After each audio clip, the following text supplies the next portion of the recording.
I told Esther the other day, it's interesting to me how physicians very seldom catch or die with the deadly diseases infectious and contagious diseases that they deal with. Apparently they don't believe that they will. They must believe they're stronger than that. Most physicians, I think physicians have the highest death rate from heart attacks than any other occupational group, so apparently they believe in that. Is that because they believe that they must suffer the stress and that the stress will in turn lead them to a failure of their heart? It is not that specifically known. Okay. Stress is attention to lack. What they want is the wellness of others. That's the reason they were drawn into the profession. As they see so much sickness, in other words, the well ones are not the ones that come to them, it's the sick ones. And so it is the attention to lack. They feel the grief of the families. They feel the worry of the families. In other words, when someone is sick, they are usually surrounded by negative energy. Everyone's worried. In other words, you have a little something that is working upon you as your body is trying to regain its balance, and your natural assumption is something is wrong. Something is wrong. Almost none of you can accept that something is right. Well, I often see the doctor's nurse is homesick. I hear that a lot. The nurse is sick today. But I almost never hear the doctor homesick today. It is really an individual thing. Mm-hmm. You are not participating with many doctors. No, I'm only going by what I hear. His intentions, he may believe that he is indispensable. In other words, the income of his office depends upon his being there. If he is not there, no money comes in. Well, where the nurse is more easily replaceable in most cases. It is a variable. I know. What is it you're getting at here? Still trying to understand, I guess, totally where the mind fits in relative to our physical well-being. It is the sole factor in that which you physically are. It doesn't fit in. It is all of it.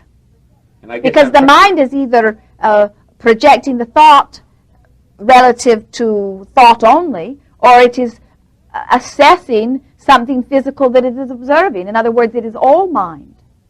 Whether you offer your thought of intent or whether you are responding to something you see, it is still mind that is offering the thought.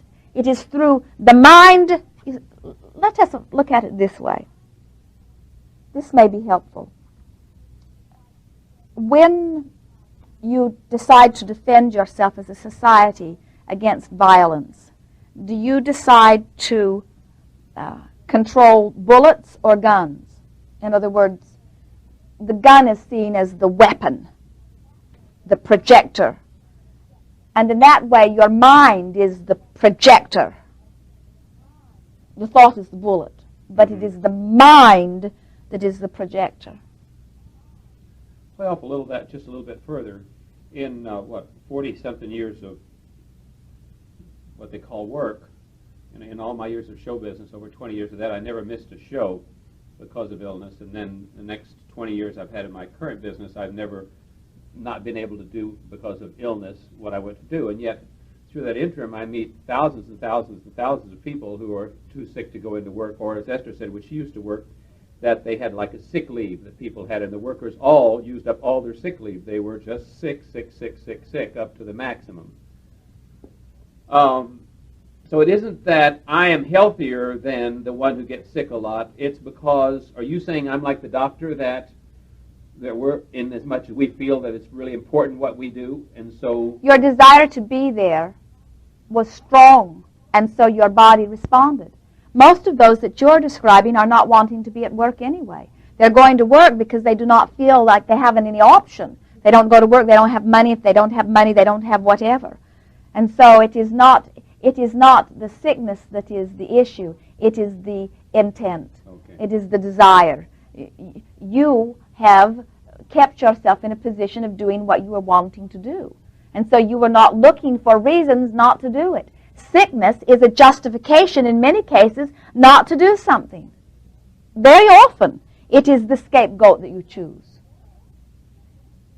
In the greatest of terms, sickness is the way you delicately justify leaving this physical experience. Try departing without being sick or old. and hear what they say. What a waste, they say. What a waste of such potential, they say. And so you hear that criticism, and you learn at a very early age that you'd better not die without good reason. And many of you justify your departure by attracting illness. And sometimes, in fact, most often, it is not a conscious, deliberate thing. But remember, you are receiving the balance of your thought. And so if you spend a number of years saying, why am I here? What's the value of this? You have been focused upon lack, and so you've disconnected yourself from your broader intent and from the very life force. You've sort of stifled the flow of all of that. And the stifling of the flow by your attention to lack causes a shutting down little by little of your physical apparatus.